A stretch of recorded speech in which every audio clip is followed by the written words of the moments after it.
Film की शुरुआत 2050 में एक अधेड़ उम्र के व्यक्ति एडम रीड से होती है, जो एक टाइम ट्रेवलर जेट की कमान संभालकर अज्ञात में एक साहसिक छलांग लगाता है। गोली लगने के घाव के बावजूद वो कुशलता से अधिकारियों का पीछा करने और मिसाइल हमलों दोनों से बच जाता है। उसका उद्देश्य जेट को एक महत्वपूर्ण क्षण में नेविगेट करना है, जहां यह एक वर्महोल को खोल सकता है, जिससे वह एक अलग युग में जा सकता है। दृढ़ संकल्प और कौशल के माध्यम से एडम सफल होता है, जिससे उसका पीछा करने वाले भ्रमित हो जाते हैं और उसका भाग्य अनिश्चित हो जाता है। वर्ष 2022 में परिवर्तन करते हुए हम एक युवा एडम रीड का सामना करते हैं, जो सिर्फ 12 साल का है, जो अलग अलग चुनौतियों से जूझ रहा है। उनका छोटा कद और मुखर स्वभाव उन्हें बदमाशी करने वाले रे और चक के लिए एक प्रमुख लक्ष्य बनाता है, जिससे शारीरिक विवाद होते हैं जो उन्हें प्रताड़ित करते हैं और खून बहाते हैं। स्कूल कार्रवाई करता है, बदमाशी करने वालों को निलंबित कर देता है, जबकि एडम की मां एली उसे इकट्ठा करती है। उसका चेहरा चिंता और निराशा का मिश्रण है। हाल ही में एडम के पिता की मृत्यु ने उनके संघर्षों को और बढ़ा दिया है। एडम को लगता है कि उसकी मां उसे नहीं समझती है, जैसा कि उसके पिता ने 1 साल पहले उसकी दुखद दुर्घटना से पहले किया था। इस पृष्ठभूमि में एक साधारण शाम एक असाधारण मोड़ लेती है। एली के डेट के लिए तैयार होने पर अकेला छोड़ दिया गया एडम को अचानक शक्ति में उछाल का अनुभव होता है।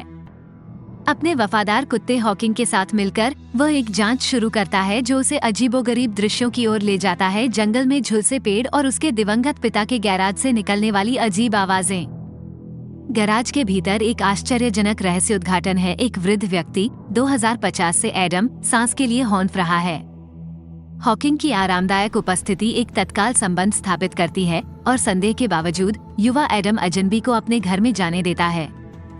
यह वृद्ध एडम अपने जीवन के बारे में ज्ञान का एक परेशान करने वाला लेकिन दिलचस्प प्रदर्शन विचित्र परिचितता के साथ घर में घूमता है। जल्द ही सच्चाई स्पष्ट हो जाती है। रहस्यमय अजनबी वास्तव में एडम का एक पुराना संस्करण है, जो वर्ष 2050 से एक समय यात्री है।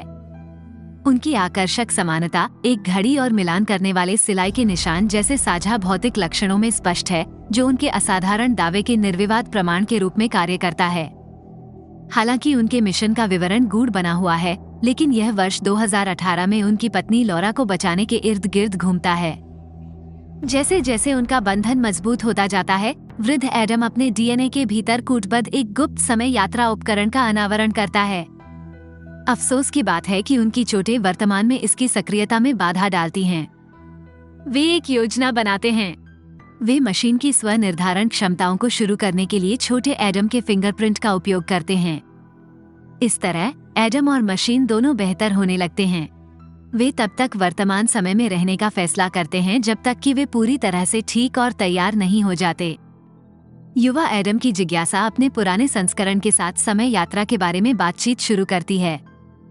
ओल्ड एडम बताते हैं कि हर किसी के लिए एक निश्चित समय रेखा है, लेकिन उनके जैसे समय यात्री युगों के बीच छलांग लगा सकते हैं, संभावित रूप से इतिहास के पाठ्यक्रम को बदल सकते हैं।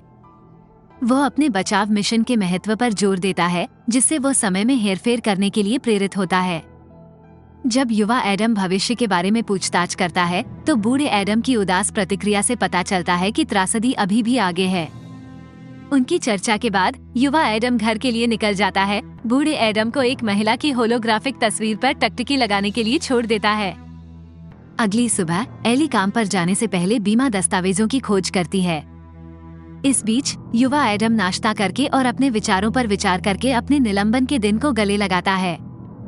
बाद में युवा एडम बूढ़े एडम की जांच करता है, जो अपने घावों के लिए दवा लेने के लिए एक दवा की दुकान पर जाता है। दुकान के बाहर युवा एडम फिर से अपने बदमाशी करने वालों का सामना करता है।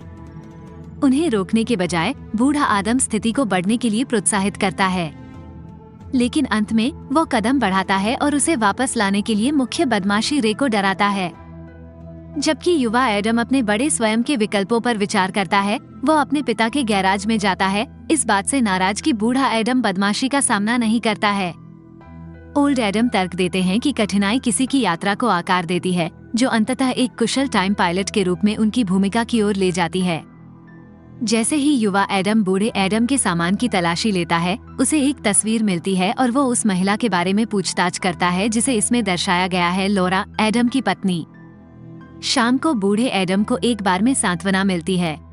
एली प्रवेश करती है और वो उसे तुरंत पहचान लेता है। उसकी बातचीत को सुनते हुए वो दुख से निपटने और उसके बेटे की परवरिश करने के लिए हार्दिक सलाह देता है। अपने शब्दों को हवा में लटकाते हुए बूढ़ा एडम चला जाता है, जिससे एली उसे ढूंढता रहता है। अगले दिन एडम से एक शांत दोपहर के भोजन के लिए बैठते हैं और लॉरा के बारे में युवा एडम की जिज्ञासा फिर से उभर आती है। धीरे धीरे जानकारी के टुकड़ों को एक साथ जोड़ते हुए वो समझने लगता है कि बूढ़े एडम का मुख्य अभियान लॉरा को बचाने के इर्द गिर्द घूमता है। बुजुर्ग एडम एक सिद्धांत प्रस्तुत करते हैं कि लॉरा को सॉरियन के हाथों एक दुखद भाग्य का सामना करना पड़ा होगा या अतीत में उसके कार्यों से फंस गई होगी।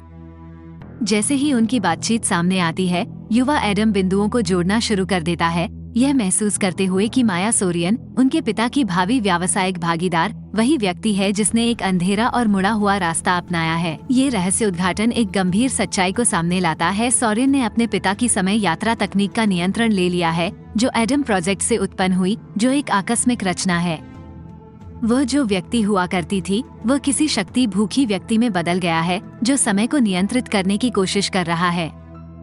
उनकी चर्चा के माध्यम से कहानी की और परतें सामने आती हैं, जिससे पता चलता है कि वर्ष 2018 कण समय यात्रा के पहले सफल प्रयास की महत्वपूर्ण शुरुआत का प्रतीक है। उनकी यात्रा में एक महत्वपूर्ण क्षण।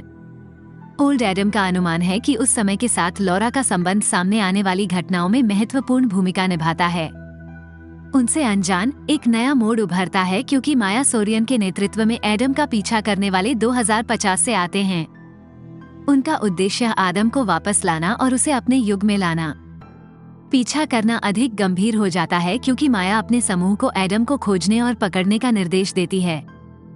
इस पीछा के बीच एडम इन रोबोटिक पीछा करने वालों का सामना करता है, जबकि युवा एडम डर से देखता है, कर्तव्य निष्ठा से अपने बड़े समकक्ष के सामान की रखवाली करता है। लॉरा के निधन की जिम्मेदारी से इनकार करते हुए सोरियन की आवाज उसके जेट स्पीकर से प्रतिध्वनित होती है, हालांकि बूढ़े एडम को संदेह बना रहता है। अचानक सोरियन के जेट को जंगल से एक गूढ़ हमले का सामना करना पड़ता है, क्योंकि शेष सैनिकों पर एक साथ हमला किया जाता है। अराजकता के बीच एक आकृति उभरती है, लॉरा। बूढ़े एडम की राहत स्पष्ट है, क्योंकि वह उसे अंतिम सैनिकों को भेजने में मदद करता है। लंबे समय से प्रतीक्षित पुनर्मिलन में वे गले मिलते हैं।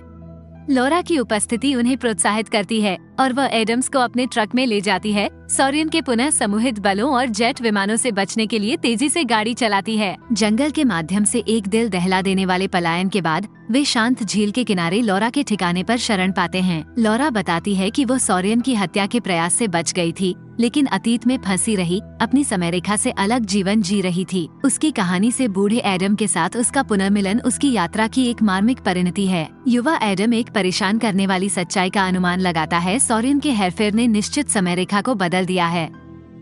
उन्होंने अपने 2018 के स्व में वापस यात्रा की। इसके आविष्कार से पहले नवजात समय यात्रा प्रौद्योगिकी के अधिग्रहण का आयोजन किया। लॉरा का अंतर्ज्ञान झुनझुनी हो जाता है, क्योंकि वह अपने सीसीटीवी कैमरों के माध्यम से देखती है कि माया के सैनिक उनका पता लगाने के लिए आ रहे हैं। तात्कालिकता की भावना के साथ वो तुरंत एडम से उस जगह से बाहर निकलने का अनुरोध करती है। आगे क्या होगा इसके बारे में दृढ़ लेकिन अनिश्चित एडम का दृढ़ संकल्प उसे अपने पिता से मार्गदर्शन लेने के लिए मजबूर करता है, जो अभी भी वर्ष 2018 में जीवित हैं। जैसे जैसे सोरियन लॉरा के करीब आता है, एक महत्वपूर्ण और निर्णायक क्षण सामने आता है। सोरियन के शॉट से निशाना बनने से ठीक पहले लॉरा को पता चलता है कि एडम सफलतापूर्वक भागने में कामयाब रहा है। हालांकि त्रासदी एक दिल दहला देने वाले मोड़ में आती है। इस बार माया के कार्यों से लॉरा की असामयिक मृत्यु हो जाती है। लॉरा के दिल दहला देने वाले बलिदान के साथ एडम अपने विमान में सवार हो जाता है, जिसका सोरियन द्वारा लगातार पीछा किया जाता है। संकीर्ण घाटियों की विश्वासघाती सीमाओं के बीच बूढ़ा एडम अपनी कुशल निपुणता का प्रदर्शन करता है, कुशलता से सोरियन को पछाड़ देता है और एक छिपी हुई गुफा में शरण लेता है। उसके प्रयासों के बावजूद उसका पता लगाने के सोरियन के प्रयास व्यर्थ साबित होते हैं। रेडियो संचार के माध्यम से सोरियन एडम को ताना मारता है, उसके क्षतिग्रस्त जेट की विकट स्थिति को उजागर करता है। अनियंत्रित होकर एडम्स आगे बढ़ते हैं, वर्ष 2018 में एक छलांग शुरू करते हैं। इस महत्वपूर्ण समय में वे एक व्याख्यान देते हुए अपने अभी भी जीवित पिता लुई से मिलते हैं। एडम्स के बीच एक समझ मजबूत हो जाती है, जिसमें बूढ़े एडम ने युवा एडम को अपने पिता को भविष्य के बारे में बहुत अधिक बताने से परहेज करने पर जोर दिया। निश्चित समय सीमा का संरक्षण सर्वोपरि है। लुई बूढ़े एडम को तुरंत पहचान लेता है, लेकिन समय रेखा की रक्षा करने का वादा उसकी मदद करने की इच्छा को कम कर देता है। उनकी हताश याचिका एक मोटल में जारी है, फिर भी लुई अडिग रहता है। एक भावपूर्ण आदान प्रदान होता है, जहां वृद्ध एडम अपने पिता को परिवार से अधिक भौतिकी को प्राथमिकता देने के लिए फटकार लगाता है। एक मार्मिक क्षण में युवा एडम अपना दृष्टिकोण साझा करता है, ये स्वीकार करते हुए कि खोए हुए पिता का शोक मनाने की तुलना में उस पर क्रोधित होना आसान है। क्रोध और दुख का मिश्रण बूढ़े आदम के भीतर भावनाओं का एक तूफान खड़ा कर देता है, जो उसे अपनी भावनाओं की गहरी गहराई का सामना करने के लिए मजबूर करता है। जैसे जैसे वह आत्म खोज की इस यात्रा को आगे बढ़ाता है, उसके छोटे स्व के साथ एक अप्रत्याशित मुलाकात उसके संयम को फिर से प्राप्त करने के लिए उत्प्रेरित करती है। इस बीच वर्ष 2050 में सॉरेन 2018 से अपने समकक्ष के साथ मिलने के लिए अस्थायी अंतराल को पार करती है। युवा सॉरेन के संदेह के बावजूद बड़े सॉरेन समय यात्रा को खत्म करने के लिए परमाणुओं के मिशन द्वारा उत्पन्न गंभीर खतरे को रेखांकित करते हैं। अगले दिन लुई के व्यवहार में एक असामान्य बदलाव दिखाई देता है, क्योंकि वह अपनी दिनचर्या से भटक जाता है, खाना पकाने और अपने परिवार पर ध्यान केंद्रित करने के लिए समय निकालता है। एली इस बदलाव से सुखद आश्चर्यचकित है। इस बीच लुईस के कण त्वरक को बेअसर करने के इरादे से परमाणु सॉरेन की कंपनी के मुख्यालय में घुसपैठ करते हैं। उनकी जटिल योजना सामने आती है जब युवा एडम खतरे का पता लगाने के लिए दूरस्थ उपकरणों को संभालता है, जबकि बूढ़ा एडम इमारत के सामने की ओर बढ़ता है। प्रवेश द्वार पर सन्नाटा छाया हुआ है, जो संकेत देता है कि 2050 के सॉरेन सैनिकों ने उनके आगमन का अनुमान लगा लिया है। जैसे जैसे सैनिकों के साथ टकराव होता है, बूढ़े आदम का अंतर्ज्ञान सही साबित होता है। एक तेज रफ्तार कार के साथ एक करीबी मुठभेड़ में बूढ़े एडम का जीवन एक धागे से लटक जाता है, जब तक कि दूसरा वाहन हस्तक्षेप नहीं करता, जिससे त्रासदी से बचा जा सकता है।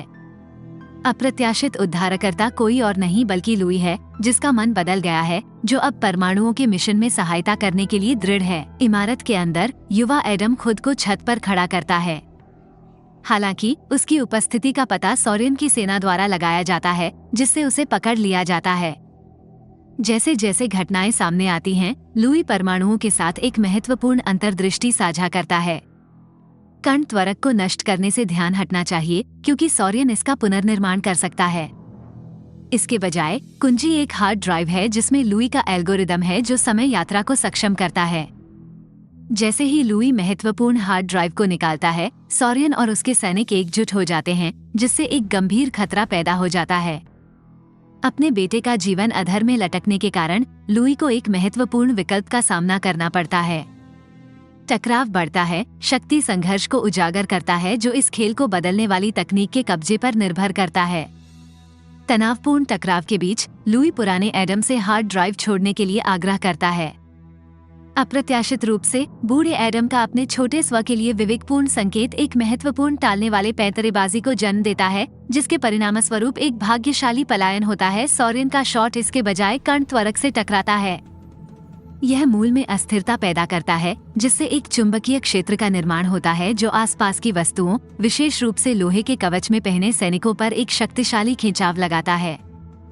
पकड़े गए और स्थिर कर दिए गए सैनिक अक्षम हो जाते हैं, जिससे परमाणुओं को शेष विपक्ष के खिलाफ एक रणनीतिक ऊपरी हाथ की पेशकश होती है। चल रही लड़ाई के बीच सॉरेन और उसकी सेनाएं तत्काल शरण लेती हैं। क्रिस्टोस को बूढ़े एडम से हार्ड ड्राइव प्राप्त करने का काम सौंपा जाता है, लेकिन उसके प्रयास को विफलता का सामना करना पड़ता है। लुई के साथ परमाणुओं का पुनर्मिलन क्षणभंगुर है, क्योंकि सॉरेन का पुनरुत्थान उनके राहत के क्षण को तोड़ देता है। बड़ा सॉरेन अपने छोटे समकक्ष को एक महत्वपूर्ण निर्णय में हेरफेर करता है, लुई को गोली मारने के लिए। युवा सॉरेन संकोच करती है, अपने पूर्व स्व की मांगों और उसकी अनिश्चितताओं के बीच फंस जाती है। एक चरम मोड़ में बुजुर्ग सॉरेन मामलों को अपने हाथों में लेती है और लुई पर निशाना लगाती है। फिर भी गोली का प्रक्षेपवक्र कण त्वरक द्वारा उत्पन्न चुंबकीय क्षेत्र से प्रभावित होता है, जिससे यह अपने इच्छित पथ से विचलित हो जाता है। लुई को मारने के बजाय ये युवा सॉरेन को मारता है, जिससे परिणामी घटनाओं की एक श्रृंखला शुरू होती है। उसका निधन एक विरोधाभास को जन्म देता है, जो बड़े सॉरेन के अस्तित्व को उजागर करना शुरू कर देता है, धीरे धीरे उसे समयरेखा के ताने बाने से मिटा देता है। उथल पुथल के बीच परमाणु और लुई भागने के लिए पल का लाभ उठाते हैं। वे कर्ण त्वरक के आसन्न लॉकडाउन से बचने का प्रबंधन करते हैं और इसके नतीजों से सुरक्षित रूप से घर लौटते हैं। लड़ाई की धूल धीरे धीरे जम जाती है और कहानी के चारों ओर समाधान की भावना आ जाती है। आने वाले वर्षों में उनके विकल्पों के परिणाम सामने आने लगते हैं।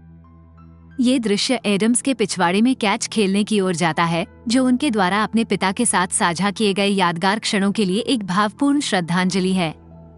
जैसे जैसे वे धीरे धीरे दृष्टि से लुप्त होते जाते हैं, पूर्ति की भावना उभरती है, जो उनके अपने जीवन और समय के ताने बाने पर उनके गहरे प्रभाव की पुष्टि करती है। युवा एडम परिवर्तित हो जाता है, अपनी माँ के साथ एक गहरा बंधन बनाता है। समय के साथ वह अंततः लॉरा के साथ महत्वपूर्ण बैठक करता है, जिसका वह इंतजार कर रहा था, जिससे उसकी विकास और समझ की यात्रा पूरी हो जाती है। प्रेम, बलिदान और समय की जटिल चित्रकारी के विषयों को प्रतिध्वनित करते हुए कथा एक मार्मिक समापन पर आती है।